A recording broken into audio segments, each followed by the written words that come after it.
What is up, guys? My name is BobaTalks and welcome back to a brand new Gotham Season 4 trailer breakdown, as well as a little bit of a bonus video in terms of promo photos breakdown, because we are also going to look at some of the promo shots for this episode, in addition to this awesome trailer that Gotham Fox dropped for the next episode, which debuts Professor Pyg. Now, before I actually go on any more, guys, let's actually watch the trailer before we break it down. The axe shall fall.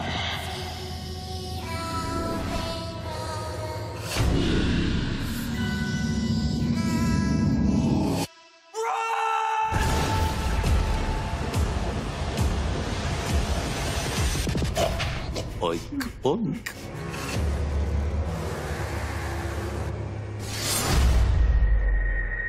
Now, honestly, what a cool trailer. I thought this trailer was absolutely brilliant. I've seen quite a few comments from you guys saying as well, because I'm sorry, by the way, in advance, this trailer breakdown is a few days late. I'm still struggling with this shoulder, and I just want to put something out there as well. I've seen quite a few comments almost insinuating, like, why is, you know, his sling on his other shoulder now? Or, like, is his shoulder really broken, or is it fake? And it's like, what? Do you really think I would fake breaking my shoulder and just swap the slings on different arms? No, like, just think about it for a second. Why would a sling be on looking or appearing like it's on a different arm? Or if in that case, if you look at the video as well, in the background, all of this will be on this side of the video as well, if that makes any sense. Basically, I film with two different cameras. Mainly this one, 95% of the videos you're seeing are filmed on this camera, and the live episode reviews or breakdown discussions, which I do normally after Gotham airs, will be filmed on my Logitech C920 webcam. And one of these two, I don't know which one, flips the mirrors the image, so it looks like the other shoulder is broken technically,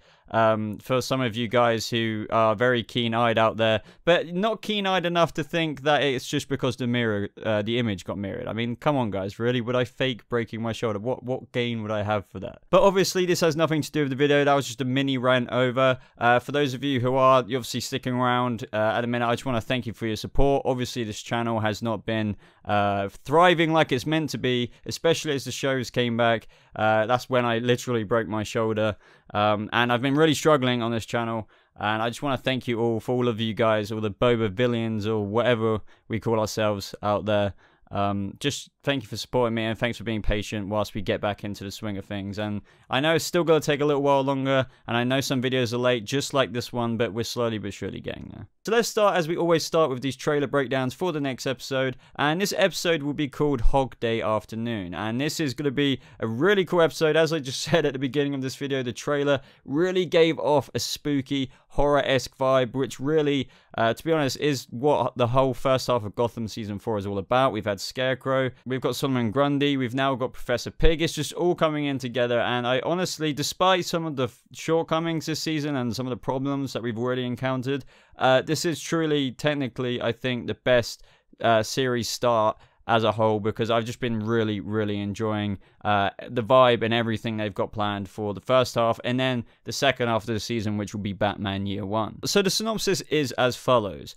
Gordon and Bullock are hot on a serial killer who has been assassinating cops and dressing his victims in the severed heads of pigs as his signature mark. Meanwhile, Sofia tries to win over Penguin, and Tompkins, Nigma, and Grundy find themselves an unlikely home at Cherry's place. So to be honest, this whole trailer breakdown is going to be a mix and match of, you know, we've got the promo photos, we've got the trailer breakdown. I'm going to be obviously speaking about that mainly in this video, but we've also got some other information I want to share to you guys, because it will really help you understand and highlight behind the scenes stuff towards this Professor Pyg episode, and what we've actually got to look forward to with Professor Pyg to come, because yes, there's going to be quite a few episodes with Professor Pyg in it. So before we actually dive into the specifics of the trailer, I want to give you guys some of this context, which Michael Cerveris, who is actually playing Professor Pyg, talked about his character. So I'm going to read you out what Michael Cerveris said to USA Today, and I hope you find it as interesting as I did about everything Professor Pyg coming to Gotham. Cerveris told USA Today that Professor Pyg is out to get every cop who is on the payroll of Oswald Cobblepot,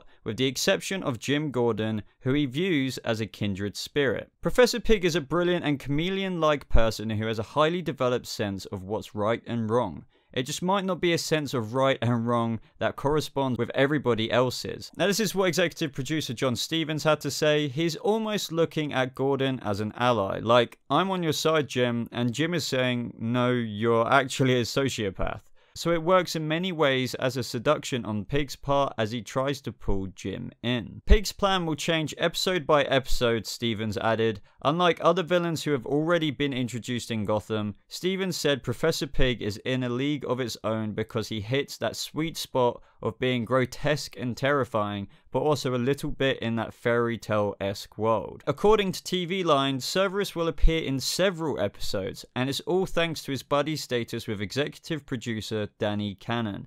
Michael is one of my best friends, Cannon said. He was in my film school graduation movie when we were both amateurs, and now he's joining the fold as Professor Pyg. Now, this is what Donald Logue had to say, who plays obviously Harvey Bullock. He's such an incredibly gifted actor, and as happens a lot, the gentlest and most gifted of artistic souls can play the darkest, creepiest human beings known to literature or film. So honestly, ever since we heard about Professor Pyg coming to Gotham, everyone's been hyped about it because he's one of the most creepiest villains out there, if not the creepiest. I know we've already had Scarecrow this season, and that was a big hype around his character, but a lot of people said that the episode wasn't as scary as some people promised, but I personally thought it was a very good payoff. The reason why I'm mentioning Scarecrow as well is because I feel like, honestly, with what Gotham Season 4 are doing in the first half, so it started off with Scarecrow and then Grundy, and now we're getting Professor Pyg, it's just all unfolding in a really good way, and I hope that they can keep this momentum up. I mean, obviously minus some of the shortcomings that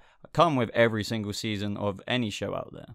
Now, one of the most important things we actually learned from what Michael Cerverus said about Professor Pyg and what the executive producers said, obviously Professor Pyg is actually really thinking of Jim Gordon as an ally, and he's trying to get rid of every sort of bent cop who's working for Cobblepot on the sort of crime licensing thing that they're allowing other criminals to get away with. So in this trailer, we see Jim going after Professor Pyg, and we even see at one point in the trailer, he's actually tied to the chair, and I think that this isn't necessarily anything that Jim has to be worried about. I don't think Professor Pyg is out to kill him at all. It's as Michael Cerverus said in the article, I think he's just trying to get across to Jim about what he's trying to do is he's in fact trying to help Jim by getting rid of all of these cops that are working for Penguin. But obviously to you or me or most people out there, I would hope, we obviously realize that this is still extremely wrong, and that is what Jim is exactly going to try and put across to Laszlo, aka Professor Pyg, because obviously you can't just go around killing people whether they are bent cops or not,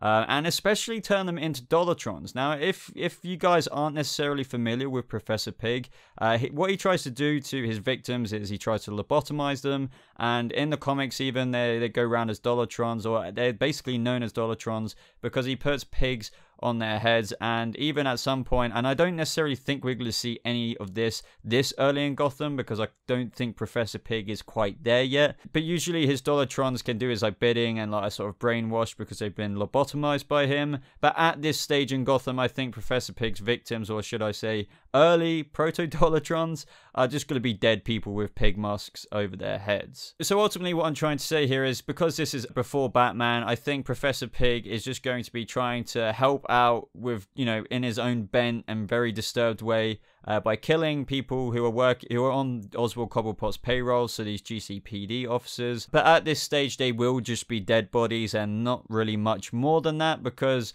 I can't really imagine them having brainwashed people, lobotomized, going around from Professor Pyg, because I just don't think he would have got there already. And I don't know if the show would be able to sell that straight away, because I feel like that should just come a little bit later into Professor Pyg's very, very disturbed career in, yeah, making Dollatrons. So at the beginning of this trailer, we see Jim and Harvey come across two GCPD officers who have become victims of Professor Pyg's lobotomy, or, like, you know, Dollatron scheme, because, you know, obviously they're very clearly laying there out in public with the pig masks on. But as I said earlier, I don't think they're going to be, you know, I think they're going to be pretty much dead, and they're not going to be tools of his. But they're obviously displayed in public for many people to know. Now, I definitely think this, you know, coincides with Professor Pyg's motive, that he wants to get rid of anyone who is allowing Oswald's crime licensing thing. So I think that is why he's displayed it so publicly. At another point in this trailer, we also see that Harvey is being spoken to by Professor Pyg in a very, very creepy shot. And I think maybe he might even be going after Harvey, because if there's one thing we know about Harvey this season, and whether it be because he's trying to play the long game instead of, you know, what Jim just completely disagrees with, you know, allowing the crime licensing thing, Harvey is basically kind of allowing the crime licensing thing with other cops just so he's still good in their pockets. But really, obviously, we know Harvey doesn't agree with it. But, you know, if he completely says no to it, all the cops will turn against him and Jim. So ultimately, he's playing the long game, which is a good thing. But I think in the eyes of Professor Pyg, this might put Harvey in the pocket of Penguin. So you never know. We might in this episode see Harvey in danger, and that is why Jim comes after him. And that is when we might get the scenes of Professor Pyg saying, you know, I'm on your side, I'm trying to help you out, blah, blah, blah. But obviously, Professor Pyg is a very, very, very creepy person who definitely doesn't, you know, have the same ideas as everyone else. So it's going to be really interesting to see this story play out in this episode. And to be honest, I kind of hope Harvey actually taken by Professor Pyg, because that would just make it a whole lot more interesting, because, you know, Harvey isn't technically backing Jim 100%, because we know Jim just wants to get rid of this whole crime licensing thing straight away. So I would love to see Jim come and save Harvey and rub that in his face a little bit. And just speaking about how great this trailer is again, they really do capture the whole Professor Pyg, Laszlo, really horror-esque aspect to the character, because we see him even at one point putting like eyeliner or mascara on one of the pig's eyelashes, which is just, think how crazy that is. One thing about Professor Pyg is he treats his Dollartrons in a very, very, I don't know how else to put it, like a little girl brushing through her doll's hair. And this is like a full-grown sociopath, psychopath kind of guy treating his victims like this, trying to make them the perfect Dollartron, which I'm sure will come later in Gotham's universe, because they're not obviously fully functional in the way he wants them to be at the moment. But it's really interesting at the beginning of his career, technically in Gotham as we're seeing it now, he just wants to get rid of the bent cops, but we're still seeing the little aspects of his creepy horror perfection coming through with the way he's treating these Dollartron masks here, that he will soon put on the victims of who he kills, and potentially might even try and attempt to lobotomize, which I really hope we get to see a very, well, I guess it will be censored version of that in this episode. Now, the trailer doesn't consist of massively much more, and that's the way we will like it, I guess, because we don't want to be mega spoiled. But as I said, keeping in elements of the horror theme that they're really going with the first half of the season, they show a lot of Jim and Harvey searching for Professor Pyg's hideout by the looks of it, and it's very creepy tone, it's got very creepy locations, and at one point they even seem to come across somebody, but he's like, run, and then a massive explosion comes off, and Jim and Harvey seem to have probably just made it out in time, you know, but still getting caught of a little bit of that blast there. But remember, guys, this story won't be resolved anytime soon, because as they said in that article, or Michael Server said himself, that he will be in several episodes. So I'm thinking now, in terms of hearing this, it will be more of a Mad Hatter arc. I don't know how heavily he will be in some of these extra episodes he's in. It might only be for a couple of minutes appearance, just to continue the storyline. And then, you know, the third or fourth or fifth episode will be another very heavily involved Professor Pyg episode. But really, if this really does go well, this Thursday coming up, then I'm just so excited of more and more Professor Pyg to come later and later, well, more and more in this season, instead of it just being a one-off episode, because I'm sure it is going to be badass, it looks badass, and having a story arc that lasts several episodes long throughout this season of a character as unique and creepy as this, who everyone has been wanting in this show for the longest time, or just any live action iteration of him, is just a blessing. And I really feel like it can bring back that Harvey and Jim police-esque tone to Gotham, because you don't necessarily need Batman to figure out how to deal with Professor Pyg at this point in Gotham and this point in Professor Pyg's career. You can have someone like Jim who can perfectly police this within his own ability and capability, rather than just, you know, involve Bruce in something like this. That would just be so weird. So I'm looking forward to a very GCPD season 1 sort of vibe tone in terms of investigating Professor Pyg over the several episodes that he will be involved with. Now, lastly, in this trailer, all there really is left to talk about is that mini penguin scene we got towards the beginning of it. Now, in the synopsis, it says, obviously, meanwhile, Sofia tries to win over Penguin, and that is all we got out of the synopsis. Well, obviously, that is what the story is very much so about in Gotham at the minute. Sofia Falcone's come to Gotham to take the city back from Penguin, and I'm really not sure how I necessarily feel about this. This scene here, yet again, indicates that Oswald is kind of actually slowly bending to what she wants him to do. I think she's kind of coming across, especially from last episode, as sort of a new mother figure for Oswald. Now, at the same time, this isn't completely out of character, because if you really do pick away at the armor of Oswald Cobblepot on this show, he really is and just wants to be loved. And, you know, if you betray that, obviously he literally becomes really sharp and really hostile back towards that person, and almost becomes twice as bad as he was before. We've seen this before with Edward. He really fell for Nigma in a very love sort kind of way, and as soon as that was betrayed or made different, he was completely hostile to it. Now I feel like the exact same thing is happening with Sofia Falcone. The show definitely have given a bit of time to it, of course. I'm not shooting that down, because when she first arrived in Gotham for a good couple of episodes, he was like, well, I'm not falling for this trick, you know, I can hear your father whispering in my ears, be careful. And now he's finally slowly starting to trust her.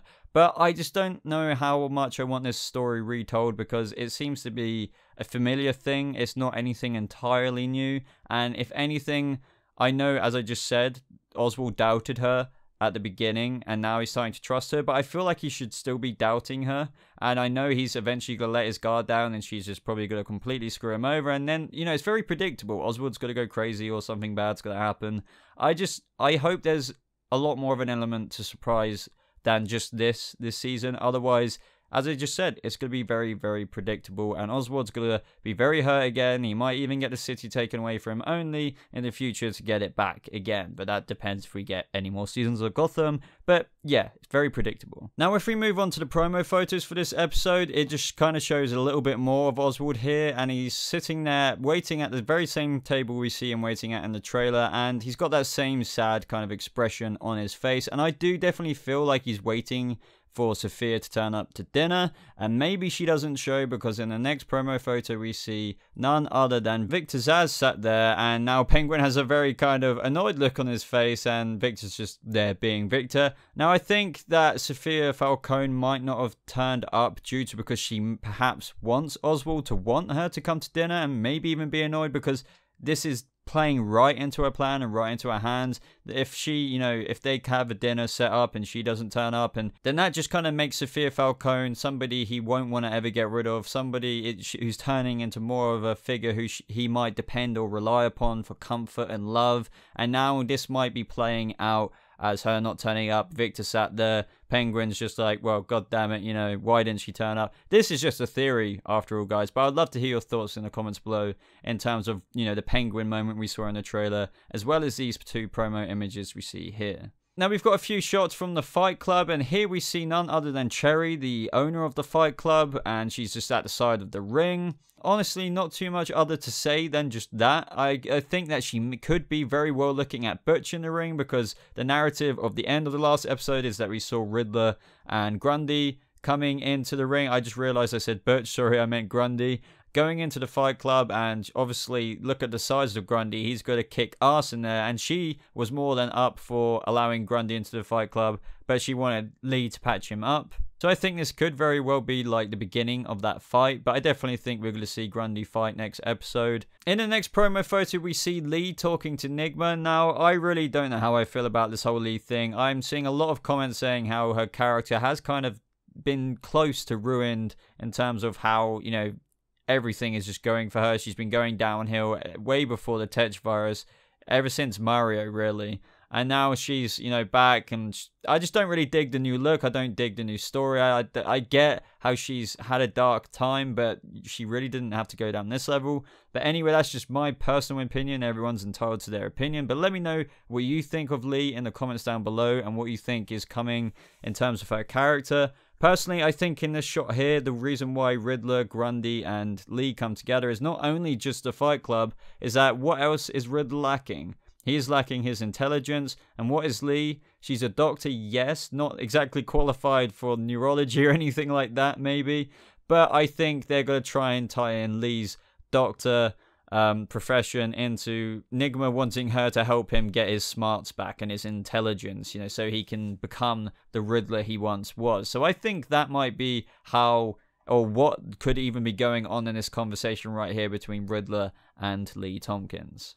Now, in the next couple of images, we see Penguin in his basically his king chair, what I like to call it, and we see Zsasz there, and I believe that person on the left is the person who was just summarizing the report of crime that's going on in Gotham without Penguin's licensing being on top of that. If you remember in the previous episode, this person was saying to Oswald, you know, crime has dropped by like 80-odd%, and then Oswald could only see, you know, the part of it like, oh, but that's still like 20% of crime that is going on in the city without my license over it, you know, which is just hilarious. So I think that this could be the same person. Obviously, I can't confirm that, but they look kind of similar from behind. So this could just be another you know, development in the terms of Oswald's crime licensing story arc and how he's governing the city and all that kind of jazz. Now, the next couple of photos are of Harvey and Jim, the good old duo, back at it again. And this really, as I said earlier, does give me the season 1 vibes. And this also gives me the horror vibes of them going throughout the creepy set where Professor Pyg has probably last killed someone, or they've got a lead on where Professor Pyg could be, or one of his victims that is about to die.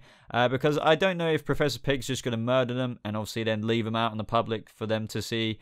We saw that bomb go off in this trailer as well. So he's also might be playing a bit of a game as well, which would be interesting to see. But what we do know is that he sees Jim Gordon, if anything, as an ally. So in the next image, we see Jim strapped down to this chair. Harvey is probably somewhere else. As I mentioned earlier, I've got a theory that Professor Pyg might see Harvey as one of the Penguin crime licensing sympathizers. So that's going to be interesting to see. But here we see Jim looking disgusted at someone, and that person is most likely Professor Pyg, because in the very last promo image, we see Professor Pyg sort of kneeling down, talking to Jim, and this is going to be all that conversation, I think, that they're having between each other about how, you know, Jim's just like, you're a sociopath, psychopath, everything under the sun path. And then Professor Pyg is just like, but I don't see what I'm doing wrong. I feel like we're very much alike. But, you know, that kind of talk, the evil villain versus the rightful cop kind of thing. I think that's what's got to go on throughout this episode. But then it's going to be in a kind of conclusion where something happens where Professor Pyg might get away. And it's going to be an arc that lasts several episodes. So I really can't wait for this moment between Jim and Professor Pyg to unfold. So it's going to be an incredible scene, just because Jim would have been chasing him throughout most of the episode, and then he finally comes head to head with Professor Pyg, and it's just going to be really interesting to see Michael Cerveris's take on Professor Pyg and his, you know, fantastical but yet creepy nature, because at the same time Professor Pyg is a very much so horrifying person. You know, he lobotomizes people, turns them into Dolatrons, puts pig masks on their face, but he is very fairy tale-esque, creepy, eccentric kind of demeanor. So I think that's really going to come across, and I really can't wait to see that. But let me know what you guys all think of these promo photos and the trailer in the comments down below. Okay, guys, we're back on camera now. That is basically the gist of it. That was the promo photos, the trailer, and just everything that I think about what might be going on. We've even gone over a bit of article where, you know, Michael Cerveris, the guy who's playing Professor Pyg himself, spoke about what's going on, what the executive producers have been going on. To be honest, I think this has been a very in-depth video for the following episode of Gotham. So yeah, I know it's a few days late, but I hope this massive dose of information entertained you guys until Thursday, until when this episode airs, and then many more Professor Pyg episodes following this, because as he said, Professor Pyg's plan will change episode by episode, because he's one of those sort of, you know, characters who's very grotesque, and, you know, it's just going to be interesting to see how this story unfolds. And as I said earlier as well, I think the biggest part I'm looking forward to is not only the Professor Pyg character coming to live action and being on Gotham. It's that we're going to have a storyline that is kind of separate from everything else, the whole Bruce race drama and the whole everything else drama. And it's going to be more of like a cop GCPD kind of thing that will be unfolding for Jim Gordon this season, amongst the other things. So that's one of the things I'm looking forward to, getting back to the roots of this show rather than not saying anything else isn't great, just the massive, you know, root tree spiral thing this show Gotham turned into. But anyway, guys, I hope you enjoyed this video. If you did, leave a like on it, as it really does show your support for this channel. I really want to aim for 120 likes this video, so if we can do that before Thursday, I would love that. I never go for like goals, but I think we can achieve it, and I don't want to be one of those people who's like, oh yeah, 500 likes, blah, blah, blah, blah. Genuinely, I just want to see if we can go for 120 likes. So let me know if you enjoyed this video by slapping that like button. As I said at the beginning of the video, again, guys, to those who are still here at this part in the video, say Mr. Piggy Pig Pig in the comment section down below. I do this occasionally to see if you guys are watching this far, and I just want to thank you guys who have made it this far in the video for supporting me with my bloody broken shoulder. I know my channel isn't exactly, I want to be doing Flash, Arrow, and everything else content as well as Gotham, but it's very hard to do so. So that's why even this video is a bit late. It's just everything's a bit hectic at the minute, but hopefully within the next month or so, things will be slowly going back to normal. And I just want to thank you guys from the bottom of my heart for just sticking around and, you know, still watching me, I guess, because that is what this channel is all about. And without you guys, this channel wouldn't really be a thing. But other than that, everybody, I hope you have a lovely rest of your day. Thank you so much for watching, and I'll see you in the next video. Goodbye.